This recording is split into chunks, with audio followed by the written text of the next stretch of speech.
Lagos's Hotfm. I told you that I was going to have a guest in the studio with me. I have a fantastic producer, Khalil Jacobs, in the studio. You are most welcome. It's good to have you here.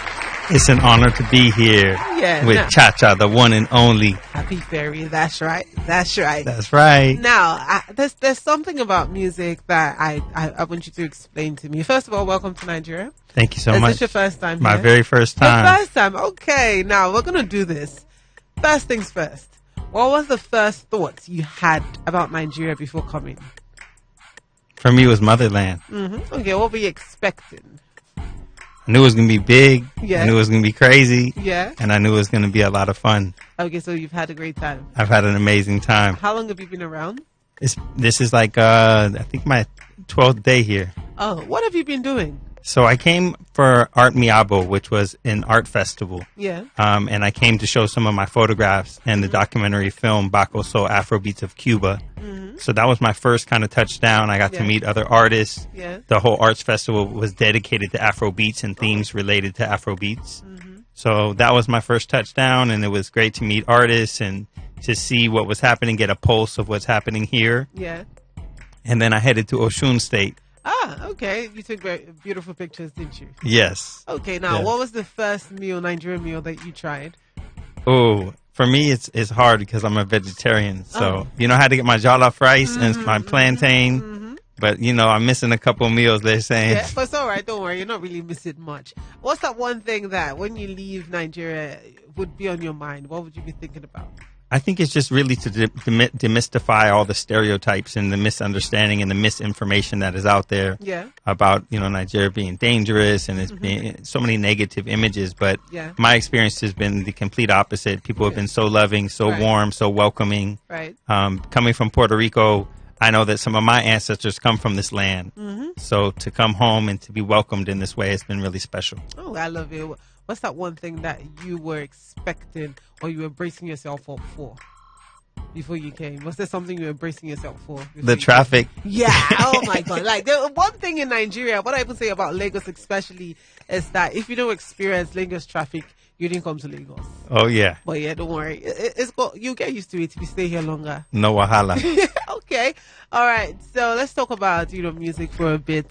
I was saying earlier on that there's something on music, even if you don't understand the words, you just enjoy it. Now, you do a lot of documentaries, and now you're doing something concerning music.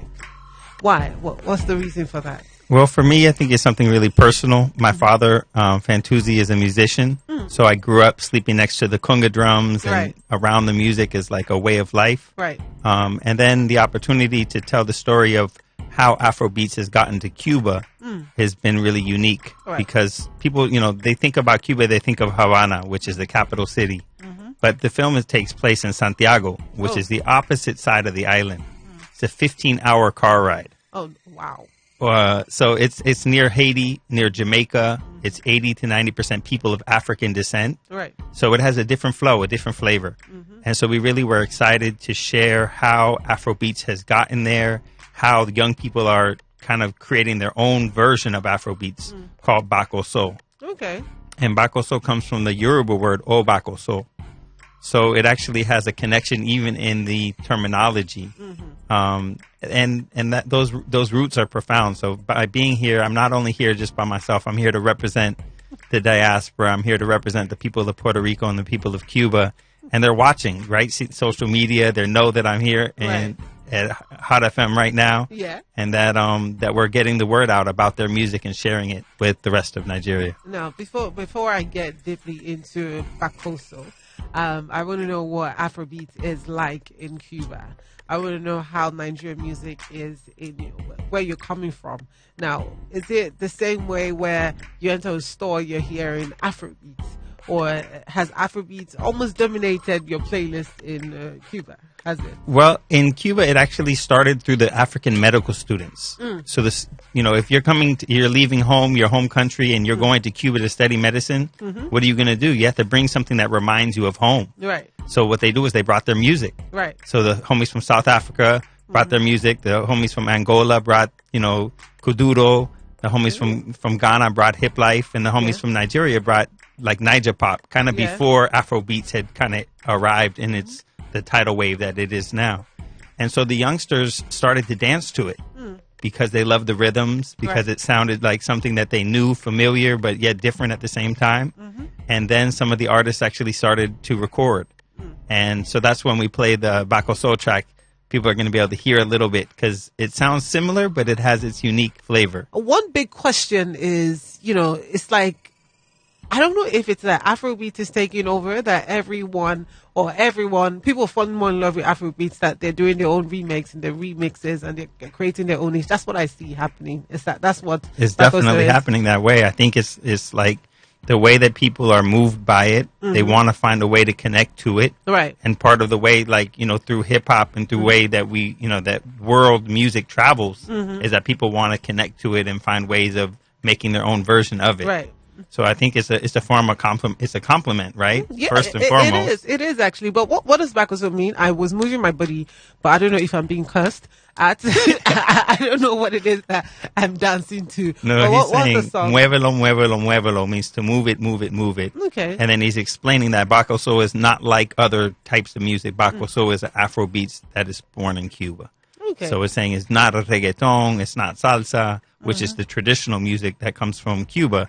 But it's this urban new sound called Bakoso. Now, what's the difference between Bakoso and what the Cuba music or the original sound in Cuba is like? What's the difference? I think you when you listen to that track, you hear the polyrhythms, and you hear the 2 on the 3, which is kind of traditional. Okay. But then you hear the bass, and then you hear the way that they flow to it. So there's like a chorus where they're doing like more sing song, and then he's rapping to it at the same time. Yeah. And so it's all of that fusing together is what Bakoso sound is, which is the Afrobeats that you heard. Okay. So now, would you say that this is the new sound in Cuba that a lot of people are trying out, or they're just specific, musicians and artists who have this sort of music? So this form of music actually came from from the medical students, but it started to take hold amongst the larger community. And then now Afrobeats coming from the continent is hitting even harder. So I think that even now it's even bigger than it was. Right. And for me, as somebody who's traveled around the world, last month I was in Thailand and Vietnam. And I was hanging out, and I go to walk into the first lounge that I go to, and within less than 5 minutes, boom, there goes Afrobeats being played. Yeah. So, and people are up dancing to it and having a good time. So, it's worldwide when you're all the way on the other side of the universe. You're in middle of Asia, Southeast Asia, and they're playing those tunes. I did hear, or rather, we did see Beyonce make a whole Afrobeats album. She had to come all the way, to get our guys to do this album. And a lot of people were, people on social media, I remember that after that album, I think there was an award ceremony, an award show, and some people won, I think, for the best reggae album. I don't recall exactly, but people were offended because the best reggae album came from, not people that were Jamaican or from the same culture. Do you think that this is going to happen? We're going to hear an Afrobeat album being won by a Beyonce on Ed Sheeran or something like that? I think that the props need to be given, and I hope that with the idea of these artists, I think it's important for them to remain relevant, right? Because it is what's happening. It is what people are listening to. Right. The important thing is to make sure that they give props to the people that created it, right? And that people learn more about the history of Afrobeats and where it came from, and people like Fela Kuti and people that that were able to put Africa on the map musically. Right. And so that although it's like the tidal wave is coming now, it's like, okay, let me explore a little bit more about what came before. And I think that's really important to honor those important people. Okay, for you, was it love for music that came first, or was it love for films? Because I know that, is it music or is it film for you? Which one of them? I think that after watching the trailer and watching some of Bakoso, you can see that it doesn't move like a normal documentary. It's not sit down and interviews and headshots of somebody talking to the camera. It's more like a music video. Right. So the music is driving the film. Okay. And the way that the dance is incorporated, and the way that the music and the singing is incorporated, and the spirituality is also incorporated. It's all being driven by the music in the film. Is there a specific dance tune or routine to Bakoso?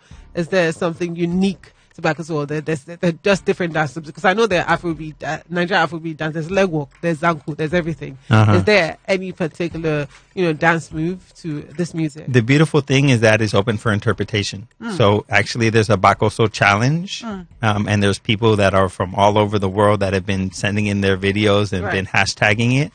And actually, while I was here, I got to incorporate some dancers. We went to a marketplace and we did the very first Lagos, Nigeria Bakoso dance challenge. Hiwe, oh my God, you see Wahala Deal. No DJ Hiwe featuring Alva, that's right? Okay, please help me pronounce the name of the song. Dengele Makuta. That's right. Now, what does this song mean? This actually is something from DJ Hiwe is the star of the film, and we follow him on his journey where he goes to his grandmother's house and he goes to different communities, and he actually goes to an African dance presentation, and one of the songs sticks with him, and he's like, this sounds like something I want to engage with. And so as you listen to this track, you're going to hear Afrofuturism. It's not so Afro beats, but it's more like Afro house. Okay. And it's something that I'm interested to see how you respond to it. What's the first time you listened to the song? What's the feel it gave you? Well, it's actually a song that they create in the movie, in the documentary. They're in the studio, and you see the idea come to DJ Hiwe, and he brings in the singer, and they go over the idea. How can we bring this, like, let's up the tempo, and let's keep the drums, and let's keep the chorus. Right. And then it talks about how we celebrate black people dancing.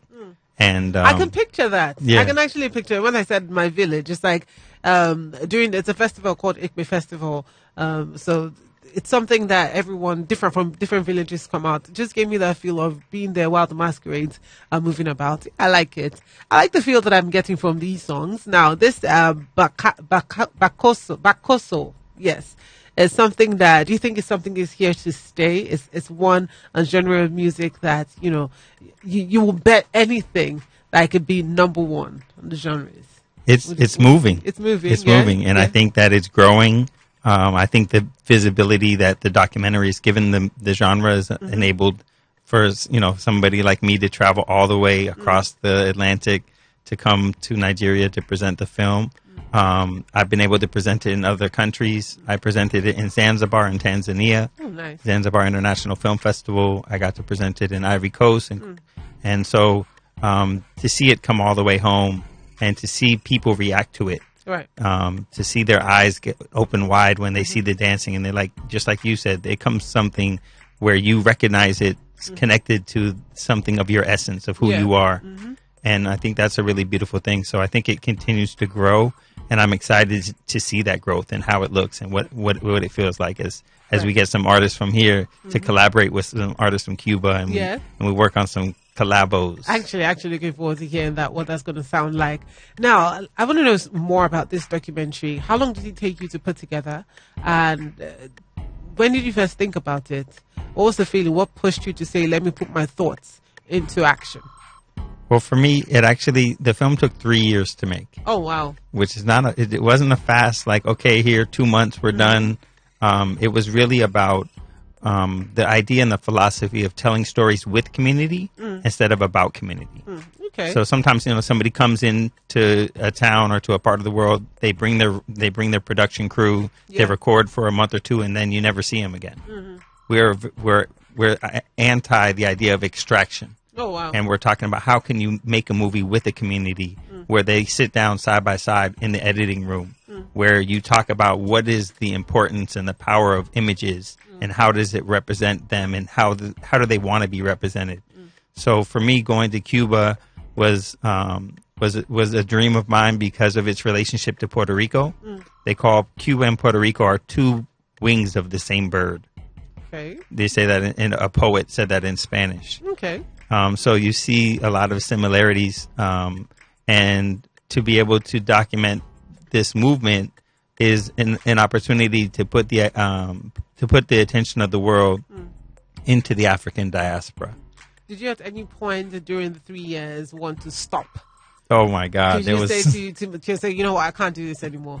There was so many times where we were trying to edit the film, and because of the internet. And because of the blockade that the United States has with Cuba, we weren't able to just put it online and send it to them. We had to send somebody with a hard drive. Oh, wow. From California, from where I was living, all the way to Cuba in order for us to continue the project. Oh, wow. So there were some moments in there that were really tough. So all through the 3 years, are there experiences that you've had that you forever keep with you? Are there things that you've learned? I think there's things that I carry with me every day. When Hiwe goes to visit his grandmother, who is now an ancestor, she passed away. So the beauty of her being in this film, we actually went to shoot a part of the film where he's coming home to her, and we thought that she was going to tell us to stop shooting because she brought him to the altar to do like a spiritual blessing. Yeah. And instead of telling us to stop, she had us record the blessing and then took everybody in the camera crew, including myself and my brother, and gave us all a blessing. Oh, wow. It was like, if we're going to do this, we're going to do this right. Okay. And so I actually want to watch it now because of that part. I actually want to see what that was like. How long is it filmed? The film is 54 minutes long. Okay. Is this your favorite project so far? This is definitely one of the most exciting projects that I was able to be a part of. We have more coming. We've been making films for around 20 years now. Okay. So this is, I think that whenever you start something and you're working and your vision and your dream is to get better and at what you do with your craft, that you're able to see certain marks within your trajectory in your life. Right. And I think that the way that it's shot, the cinematography, the music, the feel is at a level that we're really proud of. And we feel really excited about sharing this with the world. Now, what you want people to take from this documentary that you've made, this masterpiece that you've made now, what's that one thing you want them to take out of it after watching it? I think that for me, it's about seeing themselves reflected in the African diaspora, especially here in Nigeria. For people to say, hey, people all the way across the Caribbean, all the way across the Atlantic Ocean look like me. They dress like me. They sound like me. Right. And to see the beauty of that relationship is something that I want people to take away from. Okay, that's amazing. Thank you so much. I just want to know one more thing. For people who are aspiring to be producers, movie producers, also, I don't know if you have loved music as much to make music too, but if you had any advice for people who wanted to get into this field, wanted to create magic, shoot documentaries, what's that thing you would say to them? I think for me, it's about not letting anything get in your way. We did not get a huge grant of money from any agency. This is an independent film project, and we didn't allow that to stop us from making it happen. So you may not have the #1 camera, you may not have all of the special effects, but you have a story to tell. Right. And that story needs to be told, and who can tell that story better than you? Very well said. Thank you so much. It's been a pleasure learning about this, Bakosa. At least now, Bakoso, yes. At least now I'm going to have bragging rights to see that I know something that some of my friends don't even know and put them onto new music. Thank you so much. So we're going to listen to this last song before we listen to it. Do you have any final words, anything you wanted to share? If people wanted to go ahead, watch this movie, if they wanted to join your progress, follow your progress, learn more about, what you have, how can they get to you? The best way to do it is through social media. Instagram, it's BAKOSO_Cuba. Okay. And they could also look up Bakoso Afrobeats of Cuba online. And it's just, the magic of music, the magic of telling one story, the magic of sharing people's stories with people throughout the world, and the power of being of the African ancestry is something I'm excited to be here and explore. And I want to thank you for welcoming me to Lagos, Nigeria. Thank you so much. Lagos is Hot FM.